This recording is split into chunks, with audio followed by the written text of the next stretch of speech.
السلام علیکم ورحمۃ اللہ وبرکاتہ۔ حمدا کثیرا طیبا مبارکا فی، اللہم صلی وسلم علی نبینا محمد۔ اعوذ باللہ من الشیطان الرجیم، بسم اللہ الرحمن الرحیم۔ وَتَحْسَبُهُمْ، اور آپ خیال کریں گے ان کو یا آپ گمان کریں گے ان کے بارے میں، ایقاظاً کہ وہ بیدار ہیں، وہم اور حالانکہ وہ رقود سوئے ہوئے ہیں، وَنُقَلِّبُهُمْ اور ہم کروٹیں بدلتے ہیں ان کی، ذات الیمین دائیں طرف، وذات الشمال اور بائیں طرف، وَكَلْبُهُمْ اور ان کا کتا، باسط پھیلائے ہوئے ہے، ذراعیہ اپنے دونوں بازو، بالوسید اس غار کی دہلیز پر، لو اطلعت اگر آپ جھانکیں گے، علیہم ان پر،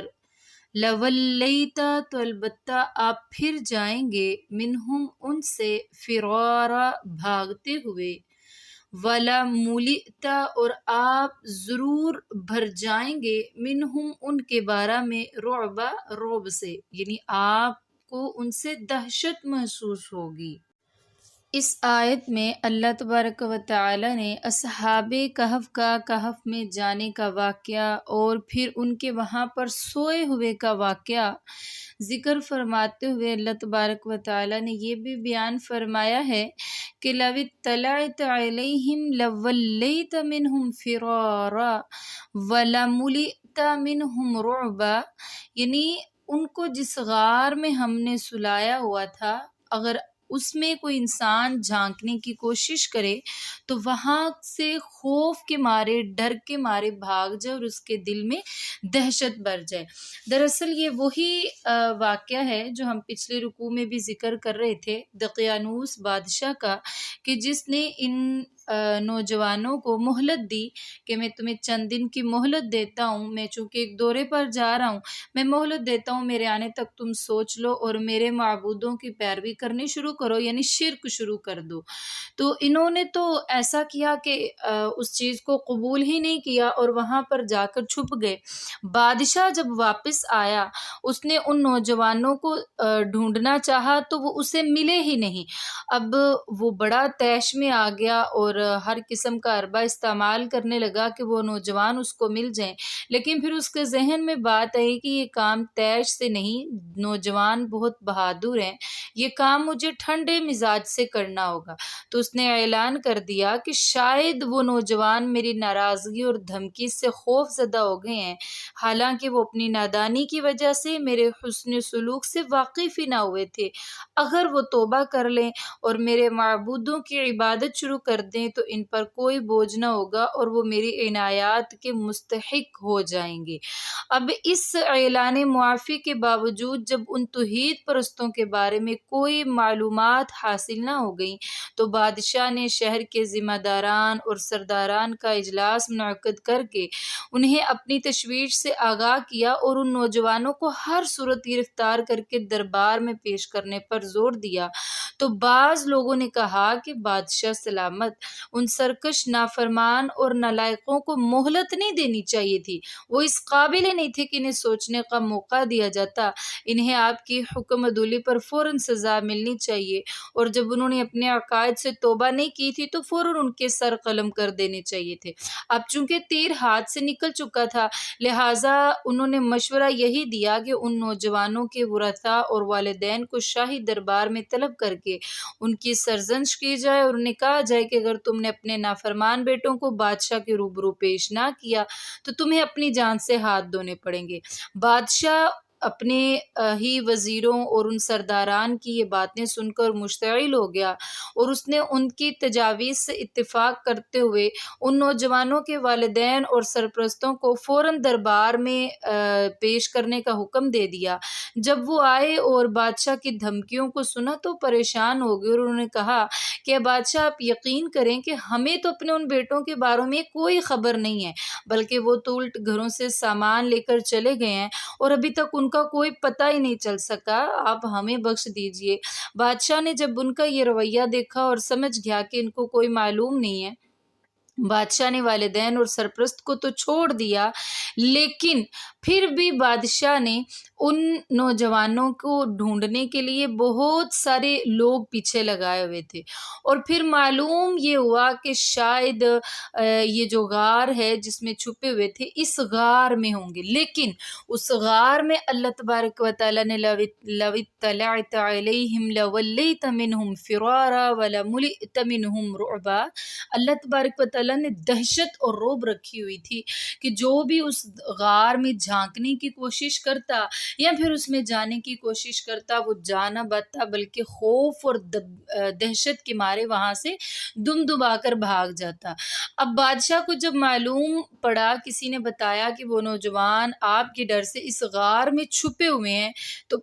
بادشاہ کو بہت غصہ آیا۔ اب چونکہ وہاں سے نکلوا بھی نہیں سکتا تھا، تو اس نے کہا کہ ان کے ارد گرد یعنی غار کے منہ پر پتھروں کی دیوار بنا دی جائے تاکہ یہ زندہ ہی اندر دفن کر دیے جائیں اور ان کو پتہ چلے کہ انہوں نے بادشاہ کے نافرمانی کر کے کتنا بڑا جرم کیا ہے۔ اس کو تو معلوم ہی نہیں تھا کہ اللہ تبارک و تعالیٰ نے ان کو سلا دیا ہوا ہے، وہ تو آرام سے سوئے ہوئے ہیں، ان کو تو کوئی پریشانی ہی نہیں ہے تمہارے اس طرح پتھر لگانے سے۔ خیر اس نے یہ لگا دیا اور کافی برسوں تک یہ رہا اور پھر معلوم نہ ہو سکا۔ تفسیر مظہری میں مفسر قرآن حضرت عبداللہ بن عباس رضی اللہ تعالیٰ عنہ اس غار کے رعب اور خوف کا تذکرہ فرماتے ہوئے بیان کرتے ہیں کہ ہم جب غزوہ المضیق نامی لڑائی کی طرف جا رہے تھے نا، تو حضرت معاویہ رضی اللہ تعالیٰ عنہ ہمارے ساتھ تھے اور یہ رومیوں کے خلاف جہاد تھا۔ تو دوران سفر ہمارا گزر اصحاب کہف کے غار کے قریب سے ہوا، تو حضرت امیر معاویہ نے اصحاب کہف کی تحقیق اور مشاہدہ کے لیے غار میں جانے کا ارادہ فرمایا۔ حضرت عبداللہ بن عباس رضی اللہ تعالیٰ عنہ نے انہیں منع فرمایا اور سورہ کہف کی یہی آیت کے لَوَلِ اطَّلَعْتَ عَلَيْهِمْ لَوَلَّيْتَ مِنْهُمْ فِرَارًا وَلَمُلِئْتَ مِنْهُمْ رُعْبًا، یہی آیت جب تلاوت فرمائی تو حضرت امیر معاویہ نے ابن عباس رضی اللہ تعالیٰ عنہ کے مشورہ کو قبول نہ کیا اور چند آدمی تحقیق اور مشاہدہ کے لیے اس غار کی طرف بھیج دیے۔ جب یہ لوگ اس غار میں داخل ہونے لگے تو ان پر رعب اور دہشت طاری ہو گئی اور یہ وہاں سے بھاگے، اور مزید ایک تفسیر میں یہ بھی لکھا ہوا ہے کہ ان پر ایک سخت گرم ہوا بھیج دی گئی جس کی وجہ سے وہ کچھ دیکھ نہ سکے، بلکہ اس گرم ہوا یعنی زہریلی گیس کی وجہ سے وہیں پر جل گئے تھے۔ مختصر یہ کہ اللہ تبارک و تعالیٰ نے فرمایا ہے کہ ہم نے ان کو غار میں سلا دیا ہوا تھا، لیکن دیکھنے والے یہی اور وہاں اس دور کے لوگ یہی سمجھتے تھے کہ وہ غار میں بیدار ہیں یعنی جاگے ہوئے ہیں، حالانکہ حقیقت میں وہ سوئے ہوئے تھے۔ وَنُقَلِّبُهُمْ ذَاتَ الْيَمِينِ وَذَاتَ الشِّمَالِ، اللہ تعالیٰ فرماتے ہیں ان کو تو ہم نے گہری اور لمبی نیند سلایا ہوا تھا، لیکن ان کی کروٹیں ہم دائیں اور بائیں جانب خود ہی بدلتے رہتے۔ وَقَلْبُهُمْ بَاسِطٌ ذِرَاعَيْهِ بِالْوَسِيدِ، اور اللہ تبارک و تعالیٰ نے فرمایا کہ ان کا کتا اپنے دونوں بازو پھیلائے ہوئے دہلیز پر بیٹھا ہوا تھا۔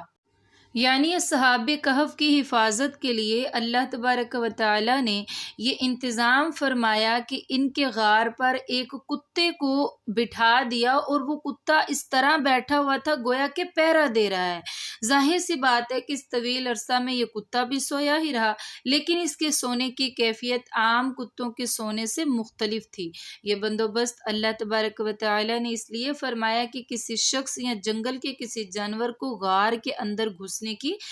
جرت ہی نہ ہو۔ حضرت عبداللہ بن عباس رضی اللہ تعالیٰ عنہ کا قول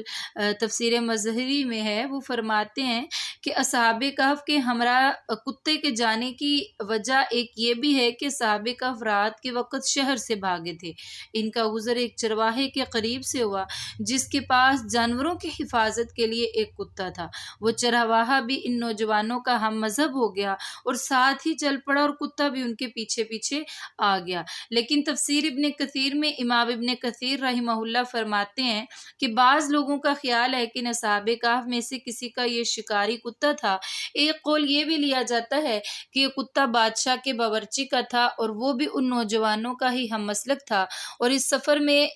ہجرت کے وقت ان کے ساتھ شریک تھا، اس لیے اس کا کتا ان کے پیچھے لگ گیا اور اسی وجہ سے وہ کتا بھی انہی اصحاب کہف کے ساتھ غار کے سامنے سویا رہا۔ لیکن معلوم یہ ہوتا تھا کہ وہ کوئی وحشی کتا ہے اور وہ آنکھیں کھولے ہوئے سب کو دیکھ رہا ہے، جو بھی اس کے قریب جائے گا وہ اس پر جھپڑ پڑے گا، لیکن ایسا نہیں تھا، حقیقت میں تو وہ کتا بھی سویا ہی ہوا تھا۔ خیر، یہاں ایک سوال یہ پیدا ہوتا ہے کہ جب کتے والے گھر میں فرشتہ رحمت داخل ہی نہیں ہو سکتا تو اصحاب کہف جنہوں نے غار میں داخل سے قبل اللہ تبارک و تعالیٰ سے رحمت طلب کی تھی اور دعا کی تھی کہ ربنا آتنا من لدنک رحمتا وہیئ لنا من امرنا رشدا، یعنی اے اللہ ہمیں اپنی طرف سے رحمت عطا فرما، اور غار میں جب پناہ لینے لگے تو تب بھی انہوں نے دعا کی اور یہ امید ظاہر کی تھی کہ ینشر لکم ربکم من رحمتی، کہ تمہارا رب تمہارے لیے اپنی رحمت وسیع کر دے گا۔ تو پھر ان کے ساتھ کتا کیوں تھا؟ کیونکہ رسول اللہ صلی اللہ علیہ وآلہ وسلم کا فرمان بھی موجود ہے نا صحیح بخاری شریف اور مسلم شریف میں کہ لا تدخل الملائکۃ بیتا فیہ کلب ولا تصاویر، جس گھر میں کتا اور تصاویر موجود ہو وہاں پر رحمت کے فرشتے ہی داخل نہیں ہوتے ہیں۔ تو جب رحمت کے فرشتے ہی داخل نہیں ہو سکتے تو انہوں نے تو رحمت کی دعا کی اور اللہ تبارک و تعالیٰ نے رحمت نازل بھی کی تھی، تو پھر ان کے ساتھ کتا کیوں؟ تو اس سوال کے مفسرین نے بہت سارے جوابات دیے ہیں، جن کا خلاصہ یہ ہے کہ کتا پالنے کی ممانعت کا حکم شریعت محمدیہ کا ہے۔ ہو سکتا ہے کہ اس وقت کی شریعت میں نہ ہو، لیکن یاد رکھیں دین محمدی میں بھی شکار کے لیے، جانوروں اور کھیتی کی حفاظت کے لیے کتا پالنے کی اجازت ہے، جیسا کہ صحیح بخاری میں حضرت عبداللہ بن عمر رضی اللہ تعالیٰ عنہ اور حضرت ابو ہریرہ رضی اللہ تعالیٰ عنہ کی احادیث سے واضح ہے۔ تو ہو سکتا ہے کہ اصحاب کہف میں سے کسی نے جانوروں اور کھیتی کی حفاظت یا شکار کے لیے کتا پال رکھا ہو اور وہ اس سفر میں ان کے پیچھے لگ گیا ہو اور وہ ان کے ساتھ ادھر غار کے پاس چلا گیا ہو، تو اللہ تبارک و تعالیٰ نے ان کے ساتھ کتے کو غار میں نہیں جانے دیا، بلکہ کتا غار کی دہلیز پر ہی تھا، کیونکہ غار میں تو اللہ تبارک و تعالیٰ نے اپنی رحمتیں نازل فرمانی تھیں، ادھر رحمت کے فرشتے آنے تھے، تو اللہ تعالیٰ نے کتے کو غار سے باہر ہی رکھا اور وہ باہر ہی چوکیداری کرتا رہا، یعنی چوکیدار بنا کر جس طرح رکھوالی کے لیے کتا رکھا جاتا ہے اور جو جائز بھی ہے اسی طرح وہ کتا بھی رہا تھا۔ اور پھر اللہ تبارک و تعالیٰ فرماتے ہیں وَكَذَلِكَ، اور اسی طرح بعثناہم، ہم نے دوبارہ اٹھایا ان کو، یعنی نیند سے بیدار کیا ان کو، لیتساءلوا، تاکہ وہ سوال کریں ایک دوسرے سے، بینہم، آپس میں، قال، تو کہا، قائل، ایک کہنے والے نے، منہم، ان میں سے،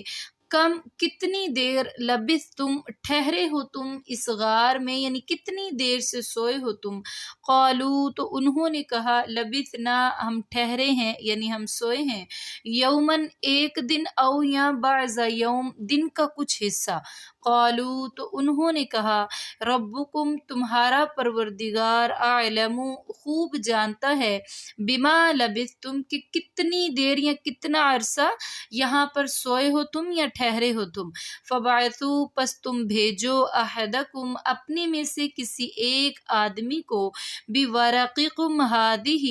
اپنے یہ چاندی کے سکے دے کر، الی المدینۃ، شہر کی طرف، فلینظر، پس چاہیے کہ وہ دیکھے، ایہا، کون سا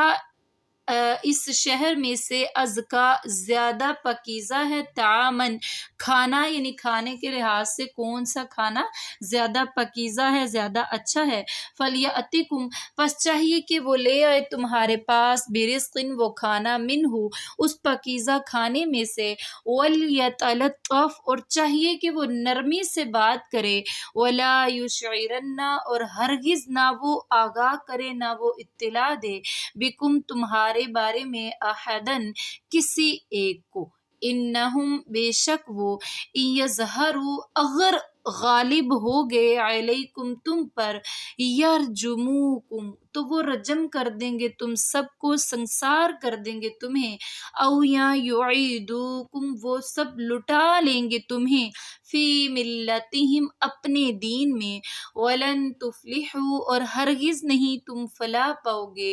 اذن اس وقت ابدا کبھی بھی۔ اب وہ تمام ظاہری وسائل اور اسباب پیدا فرمانے کے بعد، اللہ تعالیٰ نے اپنی رحمت نازل فرمانے کے بعد اپنی قدرت کاملہ سے ان اصحاب کہف کو بیدار فرمایا۔ وہ حشاش بشاش اور خوش و خرم اٹھے اور ایک دوسرے کو سلام کیا، اللہ تعالیٰ کی عبادت بجا لائے، اس کا شکریہ ادا کیا اور اس کے لطف و کرم کی بدولت وہ دقیانوس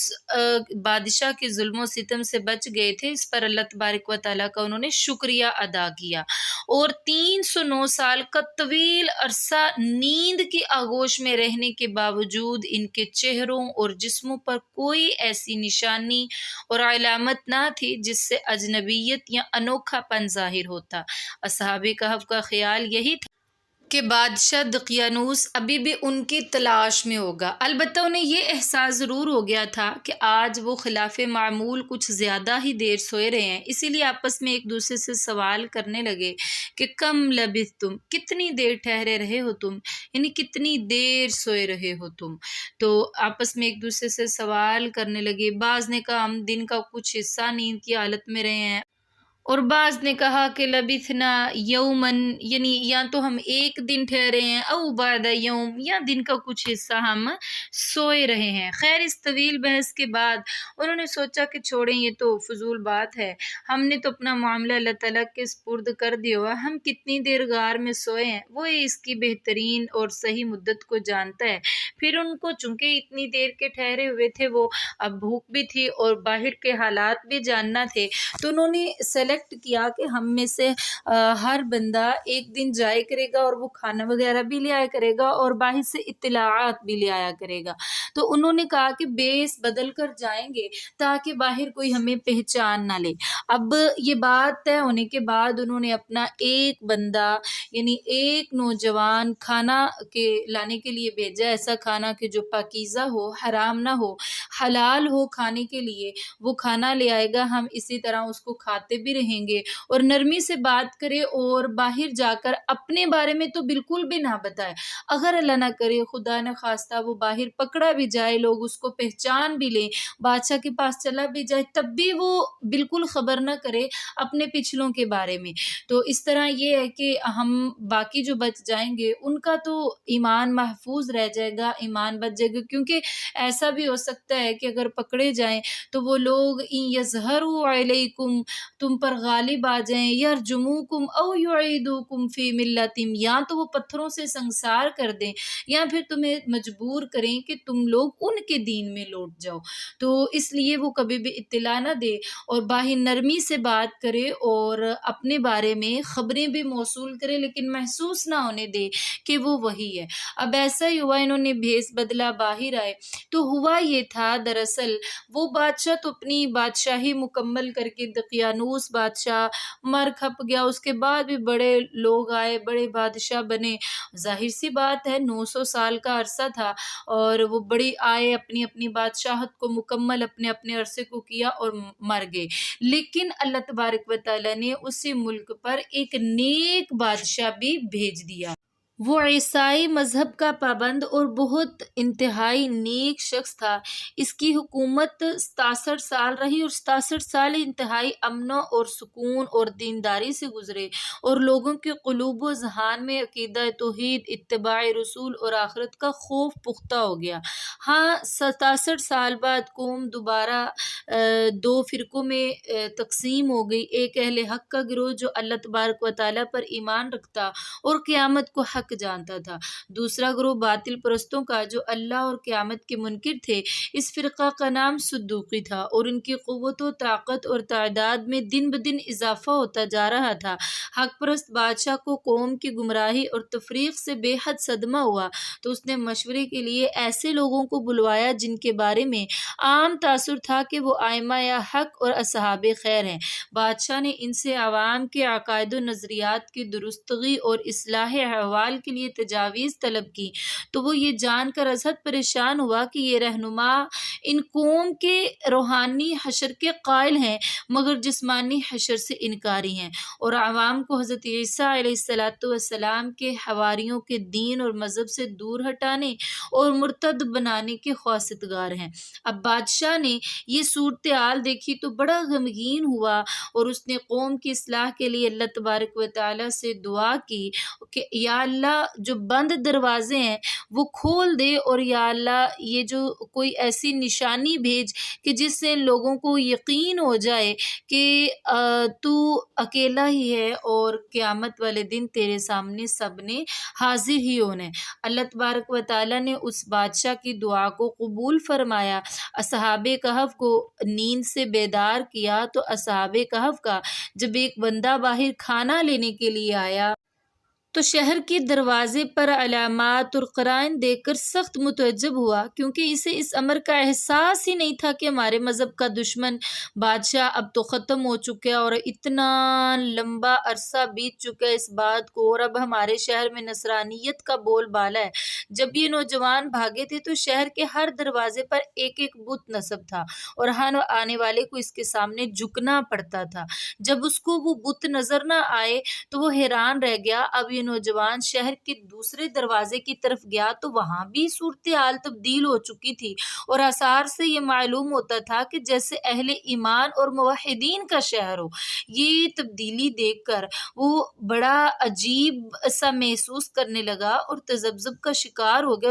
اور اس نے سوچا کہ شاید میں بھول گیا ہوں اور کسی دوسرے شہر میں آ گیا ہوں۔ لیکن جب پھر اس نے غور کیا اور اس نے سوچا کہ نہیں، ہمارے تو گھر کے قریب ہمارے شہر کے علاوہ کوئی اور شہر ہی نہیں ہے، کوئی اور بستی ہی نہیں ہے، تو وہ یہ سوچنے پر مجبور ہو گیا کہ کہیں میں خواب تو نہیں دیکھ رہا۔ پھر اس نے خود ہی محسوس کیا میں تو جاگ رہا ہوں، میں تو اپنے ہوش و حواس میں ہوں، ارد گرد کی تمام اشیاء اور لوگ مجھے نظر آ رہے ہیں۔ آخر اسے یقین ہو گیا کہ میں راستہ بھول کر کسی دوسرے شہر میں نہیں آیا بلکہ اپنے ہی شہر میں ہوں، لیکن آتے جاتے لوگوں کو پہچاننے کی کوشش کرنے کے باوجود میں ان کو پہچان ہی نہیں رہا ہوں۔ اس نے وہاں پر ایک نوجوان کو دیکھا اور پھر اس سے ملا اور اس کو پوچھا کہ اس شہر کا نام کیا ہے؟ تو نوجوان نے جب نام بتایا تو وہ بھی اسی کے شہر کا تھا۔ وہ پریشان ہو گیا اور اس نے اتنا عجیب منظر دیکھا اور سوچا کہ فوراً کھانے کا سامان لوں اور واپس جاؤں، کہیں ایسا نہ ہو کہ یہ راز فاش ہو جائے اور پتہ چل جائے اور مجھے قتل کر دیا جائے۔ وہ فوراً ایک نان بائی کی دکان پر گیا اور اپنا چاندی کا سکہ جیب سے نکال کر نان فروش کو دیا اور کھانا طلب کیا۔ نان فروش نے وہ سکہ ہاتھ میں لے کر اسے بغور دیکھا تو تعجب سے دوسرے دکاندار کی طرف پھینک دیا۔ اس نے بھی اس سکہ کو الٹ پلٹ کر دیکھا، سکہ کی مہر اور ضرب کو بنظر غائر ملاحظہ کر کے کئی لوگوں کو بھی دکھایا تو دیکھنے والے دنگ رہ گئے کہ یہ سکہ تو آج کے وقت کا ہی نہیں ہے۔ آپس میں باتیں کرنے لگے کہ ایسا محسوس ہوتا ہے اس نوجوان کو کہیں سے دفن شدہ خزانہ ملا ہے اور لا علمی میں اسے بازار لے آیا ہے۔ جب اس نوجوان نے ان لوگوں کی یہ باتیں سنی تو بہت پریشان ہوا اور ڈر کے مارے اس کا جسم کانپنے لگا، اور اسے اس امر کا یقین ہو گیا کہ ان لوگوں نے مجھے پہچان لیا ہے اور اب یہ مجھے پکڑ کر دقیانوس بادشاہ کے دربار میں لے جائیں گے اور مجھے قتل کروا دیں گے۔ اسی دوران وہاں مجمع لگ گیا اور کئی لوگوں نے اس نوجوان کو پہچاننے کی کوشش کی مگر وہ اسے پہچان نہ سکے۔ یہ صورتحال دیکھ کر وہ نوجوان پریشان ہو گیا، گھبرا گیا اور ڈرتے ڈرتے اپنے ارد گرد جمع ہونے والے لوگوں سے مخاطب ہوا کہ مجھ پر مہربانی کرو، تم نے مجھ سے پیسے بھی لے لیے ہیں اور مجھے کھانا بھی نہیں دیا، اب مجھے تمہارے کھانے کی کوئی ضرورت نہیں ہے، تم یہ پیسے بھی رکھو اور اپنا کھانا بھی اپنے پاس رکھو اور مجھے چھوڑ دو۔ اب لوگوں کو بھی یقین ہو گیا کہ اس نوجوان کو کہیں سے دفن شدہ خزانہ ملا ہے، ہم سے جان بوجھ کر اسے چھپانے کی کوشش کر رہا ہے۔ انہوں نے بڑے سخت اور ترش لہجے میں کہا کہ تم کون ہو اور یاد رکھو تم اب اس خزانے کو ہم سے چھپا نہیں سکتے، ہمیں اسے اپنے ساتھ لے جانا چاہیے اور دفن شدہ خزانے کو دیکھنا چاہیے، ہمیں بھی لے جاؤ اور اس میں سے یا تو ہمیں حصہ دے دو، تو ہم تمہارے معاملے کو یہیں ختم کر دیں گے، ورنہ تجھے شہر کے بادشاہ کے پاس لے جائیں گے، وہاں تجھے خزانہ بھی دینا پڑے گا اور کہیں ایسا نہ ہو کہ تم اپنی جان سے بھی ہاتھ دھو بیٹھو۔ اب اس نوجوان نے جب ان کی اس طرح کی دھمکی کو سنا تو بے حد خوف زدہ ہوئے اور گھبراہٹ کے عالم میں خاموش ہو گیا اور دل میں سوچنے لگا، اب یہ لوگ مجھے ظالم بادشاہ دقیانوس کے پاس لے جائیں گے، وہ مجھے دیکھتے ہی قتل کرنے کا حکم دے گا یا پھر موحدانہ عقیدے سے دستبرداری پر مجبور کرے گا۔ اب بھی وہ خاموش کھڑا آنے والے حالات پر غور کر رہا تھا کہ شہر کے باشندوں نے پھر سوالات کی بوچھاڑ کر دی، مگر وہ خاموش اور ساکت کھڑا رہا تو اہل شہر نے اس کی طرف سے کوئی جواب نہ پا کر اس کے سر سے چادر کھینچی اور گردن میں ڈال کر گلیوں اور بازاروں میں گھسیٹنا شروع کر دیا۔ جہاں جہاں لوگ گھسیٹتے ہوئے اسے دیکھتے تو سوال کرتے کہ اس نوجوان پر کیوں ظلم کر رہے ہو؟ گھسیٹنے والے جواب دیتے کہ اسے دفن شدہ خزانہ ملا ہے اور یہ اس کا پتہ بتانے سے انکاری ہے، اس لیے اسے پکڑ کر شہر کے حاکم کی طرف لے جایا جا رہا ہے۔ جب اس کے ذہن میں یہ خیال تھا کہ آخر میں بھی اسی شہر کا باشندہ ہوں، راستے میں کسی جگہ تو میرا کوئی قرابت دار نظر آئے، کوئی ایسا شخص جسے میں جانتا ہوں وہ تو نظر آئے، لیکن اس شہر میں تو کوئی مجھے معلوم ہی نہیں ہو رہا کہ میں کسی کو جانتا ہوں۔ وہ اس انتظار میں گلیوں بازاروں میں ادھر ادھر نظر دوڑاتا رہا، لیکن اسے کوئی شخص بھی نظر نہ آیا۔ جب زبردستی سے حاکم شہر کی طرف اسے لے جایا گیا تو اسے یہ گمان تھا کہ یہ تو بادشاہ کے پاس یعنی دقیانوس کے پاس لے جایا جا رہا ہے اور وہاں جائے گا، اور انتہائی افسردہ اور پریشان تھا اور دل ہی دل میں کہہ رہا تھا کہ افسوس، آج دوستوں سے جدائی ہو گئی، کاش انہیں میرے حال کی خبر ہوتی تو وہ ضرور آ جاتے اور ہم اکٹھے بادشاہ کے دربار میں اللہ کی توحید کی آواز بلند کرتے، کیونکہ ہم نے تو آپس میں وعدہ کیا ہوا تھا ہم میں سے کوئی الگ نہ ہوگا، چاہے زندہ رہیں یا موت کی آغوش میں چلے جائیں۔ وہ یہ باتیں سوچ ہی رہا تھا اور آنکھوں سے آنسو بہا رہا تھا اور تماشائی اس کا مذاق اڑا رہے تھے۔ آخر اس نے آسمان کی طرف نگاہیں اٹھائیں اور اللہ تبارک و تعالی سے دعا کی کہ اللہم الہ السماء و الہ الارض افرغ علی اليوم صبرا و اولج معی روحا منک تؤیدنی به عند هذا الجبار۔ اے اللہ تو آسمان اور زمین کا معبود ہے، آج میرے دل میں صبر ڈال دے اور اپنی طرف سے میرے ساتھ جبریل کو بھیج دے جو اس جابر بادشاہ کے سامنے میری تائید کرے۔ قرآن حکیم کے مطالعہ سے میں معلوم ہوتا ہے کہ اہل اللہ کو جب بھی کوئی پریشانی آتی ہے تو وہ فوراً اللہ تبارک و تعالیٰ کو پکارتے ہیں اور اس سے دعا اور مدد چاہتے ہیں، اور جب انہیں اپنے دشمن کے سامنے جانے کا موقع ملتا ہے تو وہ اللہ تبارک و تعالیٰ سے عرض کرتے ہیں ربنا افرغ علینا صبرا وثبت اقدامنا وانصرنا علی القوم الکافرین، یعنی اے ہمارے پروردگار ہم پر صبر ڈال دے اور ہمیں ثابت قدمی عطا فرما اور کافروں کی قوم کے خلاف ہماری مدد فرما۔ مختصر یہ کہ صحابہ کہف کے نوجوانوں میں سے وہ نوجوان جو آیا ہوا تھا اور دعائیں کر رہا تھا تو اس کو بھی جب اس نے دعا کی تو اس کے دل میں اطمینان پیدا ہوا اور اس نے یقین کر لیا کہ میرا رب کبھی بھی مجھے رسوا نہیں کرے گا۔ اب جب اسے شہر کے حاکموں کے سامنے پیش کیا گیا اور جب اس نے دیکھا کہ اسے ظالم و جابر بادشاہ دقیانوس کے دربار میں نہیں لایا گیا تو اسے کافی حد تک اطمینان حاصل ہو گیا اور طبیعت سنبھل گئی، لیکن یہ حاکمان شہر بھی اس کے لیے نئے ہی تھے اور وہ بھی ان کو دیکھ کر متعجب اور حیران ہوئے، تو انہوں نے کوئی سختی نہ کی۔ انتہائی دیندار لوگ تھے، پرہیزگار اور دین مسیح علیہ السلام کے پیروکار تھے۔ انہوں نے اس مرد صالح کے ساتھ ابتدائی سے بڑی نرم اور خوشکن گفتگو کی اور اسے ہر طرح کی تسلی دیتے ہوئے اصل حالات کو بیان کرنے کو کہا، تو بڑے اطمینان سے اس نوجوان نے اپنی گفتگو کا آغاز کیا اور کہا، حاکمان شہر مجھے کوئی بھی خزانہ نہیں ملا، یہ سکہ تو میرے ماں باپ کا ہے، لہٰذا تم میرے ساتھ ایسا نہ کرو۔ جب حاکم شہر نے دیکھا کہ یہ نوجوان تو کوئی بات ہی نہیں بتا رہا تو ذرا سخت رویے سے پیش آیا، تب بھی اس نوجوان نے یہی کہا اور پھر فرمایا کہ میں تم سے ایک سوال کرتا ہوں، اگر تم اس کا صحیح صحیح جواب دے دو تو میں تمہیں حقیقت سے جو ہے نا آشنا کروا دیتا ہوں۔ انہوں نے کہا کہ ٹھیک ہے، اللہ کی قسم ہم تمہیں سچ سچ بتائیں گے۔ تو اس نے پوچھا کہ دقیانوس بادشاہ کے ساتھ کیا بنا اور وہ کہاں پر ہے؟ تو انہوں نے کہا کہ یہ تو ایک لمبا عرصہ پہلے کی بات ہے، ہم تو اس کو جانتے بھی نہیں، اب تو وہ مر کھپ گیا، ختم ہو گیا ہے، ایک بڑا ظالم اور جابر بادشاہ تھا، مشرک تھا۔ تو اس نے سوچا میں کیا حالات دیکھ رہا ہوں، کل کچھ اور تھا اور آج کچھ اور ہے۔ انہوں نے کہا ہمیں معلوم نہیں ہے۔ پھر اس نے بتایا، یہ ساری حقیقت حال بتائی مطمئن ہو کر کہ دراصل ہم اس طرح چند نوجوان تھے جو ایک غار میں چھپ گئے تھے اور اللہ تبارک و تعالیٰ نے شاید ہمیں اتنی دیر تک وہاں پر سلائے رکھا ہے، ہم تو ایسا ہی سوچ رہے تھے شاید ہم دن کا کچھ حصہ یا پھر ایک دن سوئے ہیں۔ آج میں تو کھانا لینے کے لیے نکلا تھا اور جب ان کو بھی یقین ہو گیا اس غار کے پاس گئے، غار کے باہر اس نے ان کو کھڑا کیا اور اندر گیا، اپنے ہی دوستوں کو جب یہ ساری حقیقت حال بتائی، وہ بھی باہر آئے اور اتنے میں جب واپس وہ اندر گئے تو اللہ تبارک و تعالیٰ نے ان کی روحوں کو قبض فرما لیا اور وہ فوت ہو گئے۔ لیکن غار میں اتنی دہشت تھی کہ کوئی بھی دوبارہ واپس اندر جانے کی ہمت نہ کر سکا اور نہ ان کو دیکھ سکا۔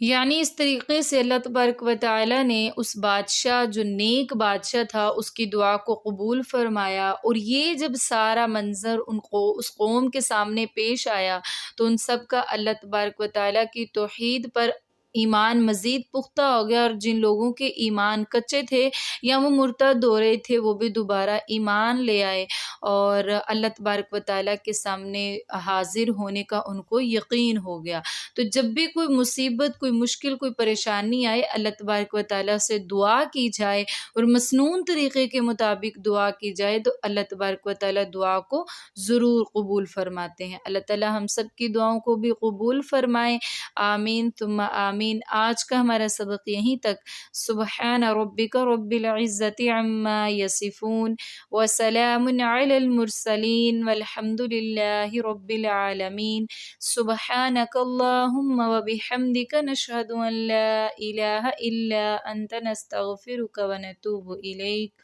السلام علیکم ورحمۃ اللہ وبرکاتہ۔